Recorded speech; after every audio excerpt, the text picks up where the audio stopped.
আজ 25শে ডিসেম্বরে একটা কেক নিয়ে বসলাম, খাপছাড়াভাবে কেকটা তৈরি হলো, বেশ সুন্দরই হয়েছে। নমস্কার বন্ধুরা, আজকে আমি কেক নিয়ে বসেছি। এমন সব সময় মেয়েরা বাইরে খায়, আর আজকে বলছে ঘরে খাবো। শুধু শুধু খাটালি না এগুলো। দেখো সব রকম জিনিসই আছে, তাই জন্য বসলাম। সমস্ত কাজ সেরে আবার বসেছি। এই যে এটা হচ্ছে চকলেট কেক করব বলে, এটা চকো পাউডার। বাবা, এটা আবার কি রকম দিয়েছে আজকাল, নানা রকম হচ্ছে দিনকে দিন।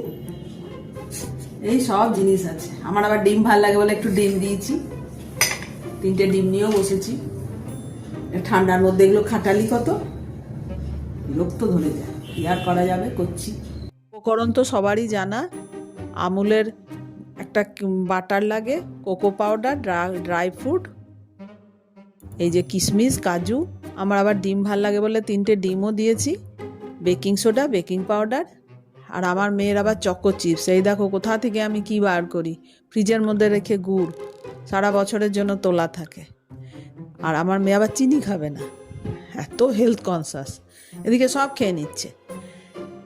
এই যে বাতাসা দিয়ে আর একটু গুড় দিয়ে, পাটালি গুড় এই দিয়ে মিশিয়েছি। আর আটা আর ময়দা দিয়েছি, পুরোপুরি ময়দা দিইনি।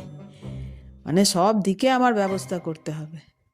এই দেখো দিয়ে পরে সব রকম দিয়ে বসিয়ে দিলাম সুন্দরভাবে।